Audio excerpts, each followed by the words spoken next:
Morning, students, and welcome to the topic Hadmania, or it is known as the sea squid.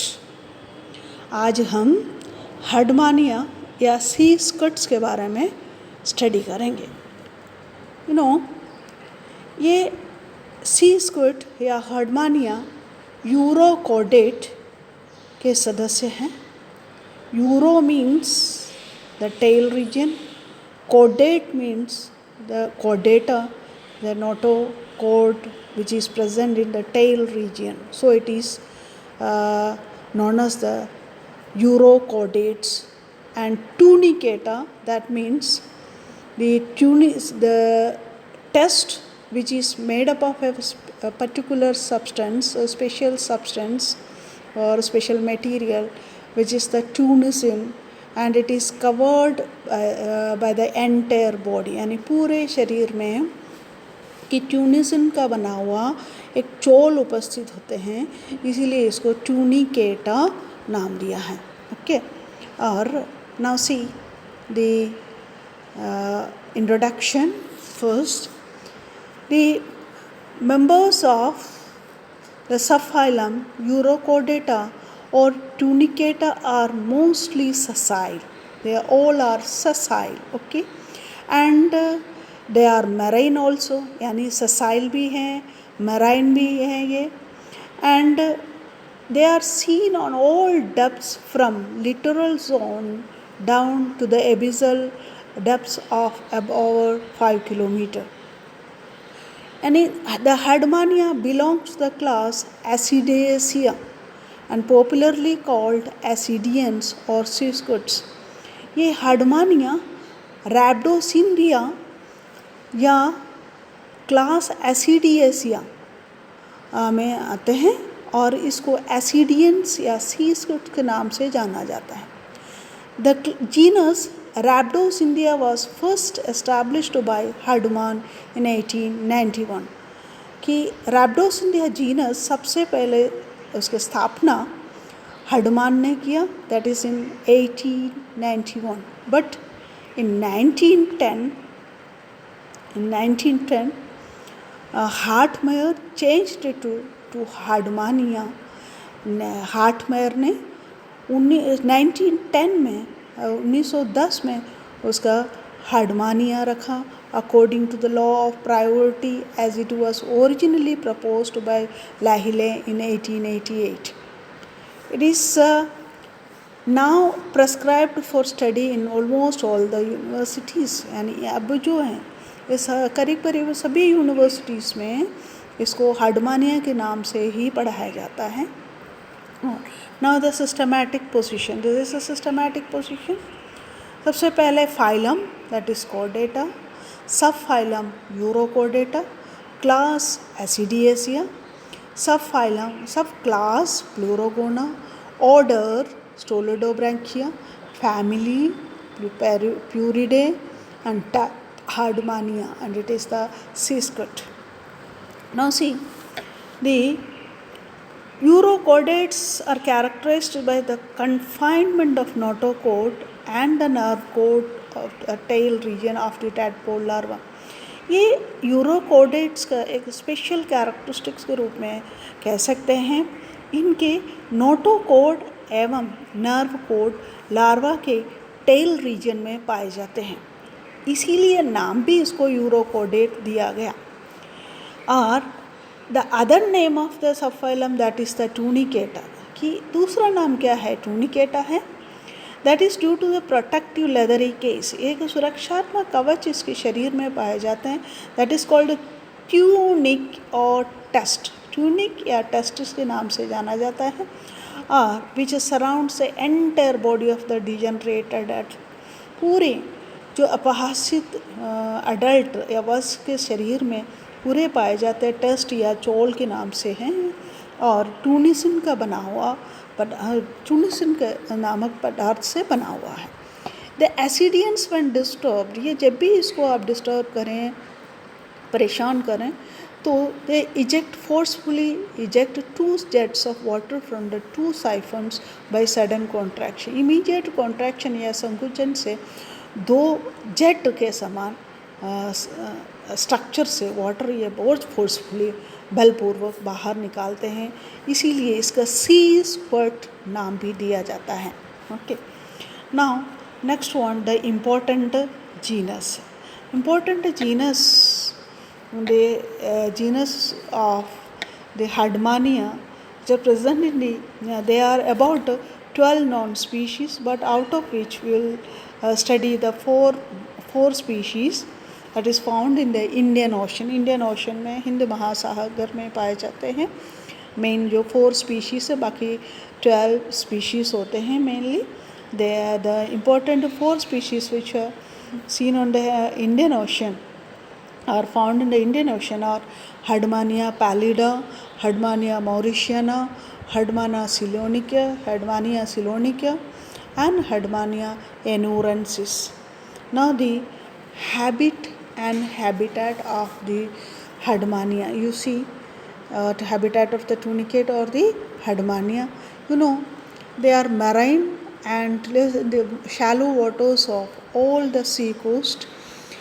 ये हडमानिया जितने भी हैं marine forms होते हैं और सागर या सी वाटर में पाए जाते हैं, और common ascidians they are found in shallow waters of all along the Indian coast. कि जितने भी छिछले पानी हैं, छिछले जल, उसमें सी कोस्ट के समुद्र के किनारे जो छिछले वाटर होते हैं उसमें भी रहते हैं. They are solitary and sedentary ascidian found attached to a rocky sea bottom by a broad base or embedded in the sandy floor by its extended foot. उसके लंबे हुए जो फुट है, फुट की सहायता से वो सब्सटेंस पे या सबस्ट्रेटम पे चिपके हुए रहते हैं.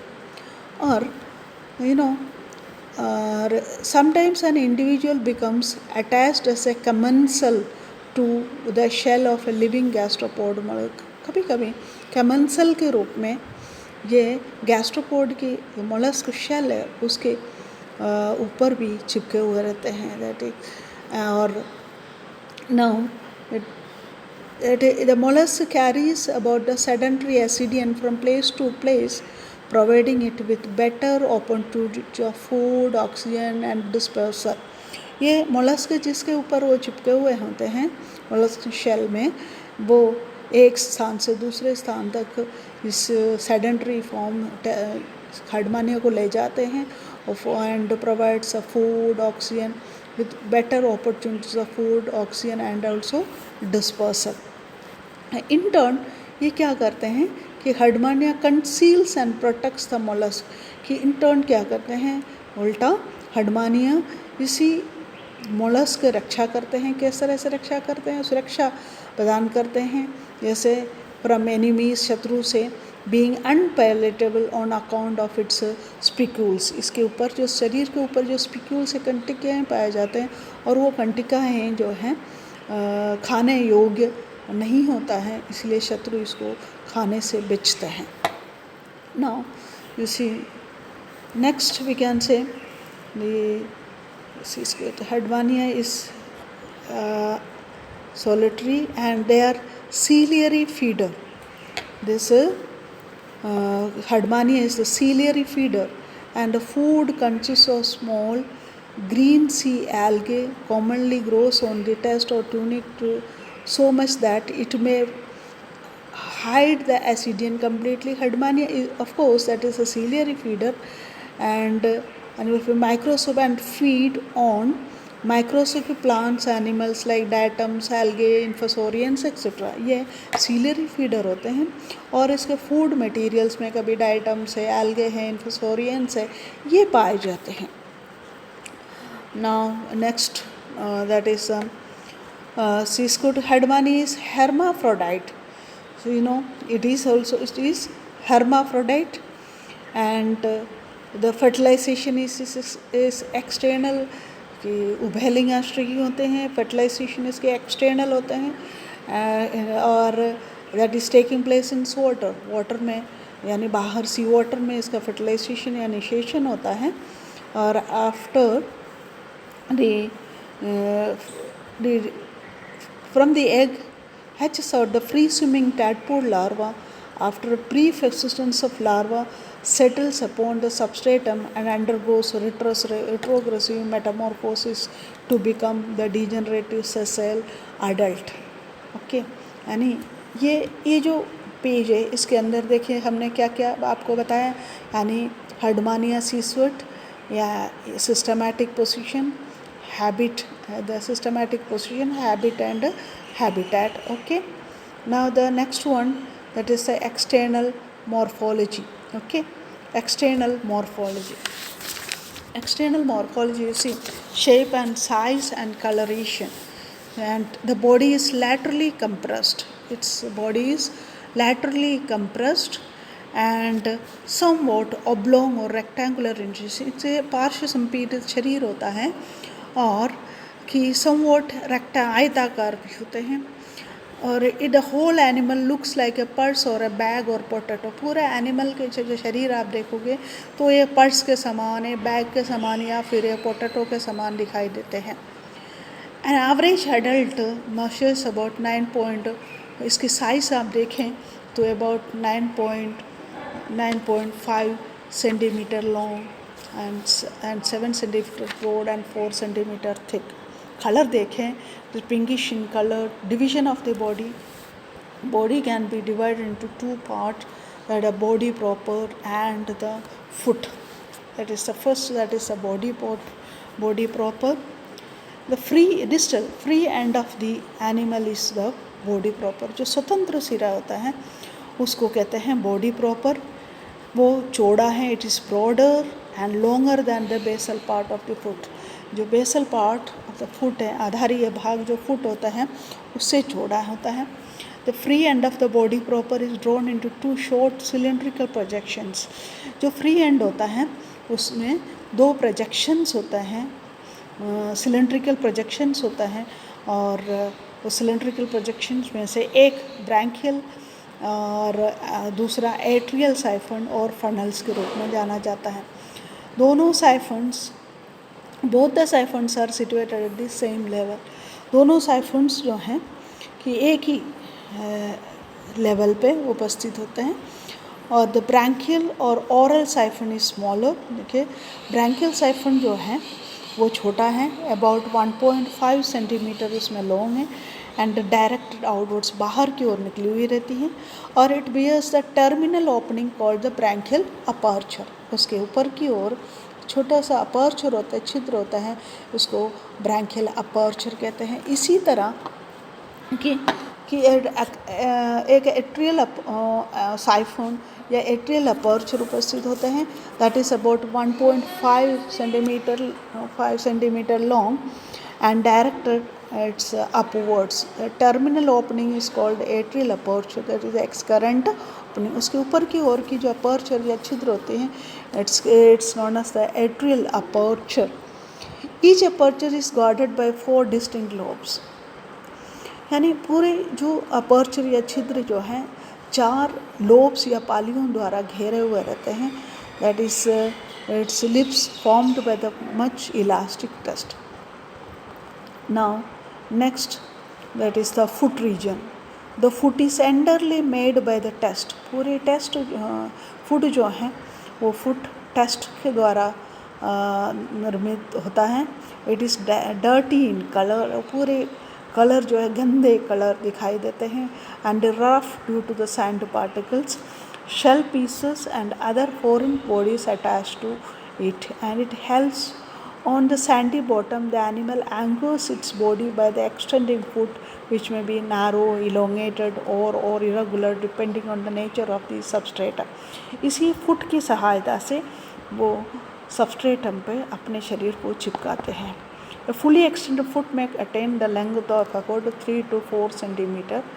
ये पूरी तरह से कंप्लीट, पूर्ण रूप से विकसित जो एनिमल में फुट के एक्सटेंशन जो है अबाउट 3 से 4 सेंटीमीटर होता है. बिसाइड्स ये एनिमल को बैलेंसिंग ऑर्गन के रूप में भी काम आते हैं. नाउ द ओरिएंटेशन, अभिविन्यास. The body of Herdmania has as the definite but peculiar orientation. इसमें एक विशिष्ट प्रकार के ओरिएंटेशन या अभिविन्यास पाए जाते हैं. that is two flat surfaces represent the right and lateral sides. जो चपटे जो surfaces हैं flat surfaces that represent the right and left lateral surfaces. The anterior and dorsal ends are anterior and dorsal surfaces are demarcated by branchial and atrial. So anterior and dorsal surface that represent the branchial and atrial portions. On the opposite sides, you can say sides corresponding represent the posterior and the ventral end. यानी dorsal ends में anterior and dorsal ends यानी anterior end and branchial aperture, dorsal and atrial aperture. तो उसी के just opposite sides में posterior end and ventral end. Why this is this type of orientation seen in the this animal? This is usually because of the unusual orientation caused by the rotatory changes undergone by the larva during metamorphosis. जो घूर्णन changes जो हैं rotatory changes जो हैं वो larva में होता है, इसी वजह से मेटामॉर्फोसिस या कायांद्रण के समय इसी में ये जो रोटेटरी चेंजेस होता है इसी वजह से इससे पर्टिकुलर साइड्स या दिशाएं इसमें दिखाई दे. This is the diagram. देखें the anterior and dorsal side and you see the anterior and dorsal ventral. This is the ventral and the posterior. Any anterior and dorsal surfaces are on the same side and ventral and posterior side. Ventral and posterior sides are on opposite sides. Okay, are on the posterior and ventral on sides. This is the here it is the it's a branchial aperture and branchial siphon. Okay, this is the body portion and branchial aperture and branchial siphon. Here the atrial aperture and the atrial siphon and the foot. There is the foot region. Okay, this is the foot and the sand particles or the foreign particles are attached to the foot region, and this foot that helps for the attachment and also the balancing organ. Okay, the whole body is covered by the tusk. This is all about the systematic position, the external features and the characteristics of the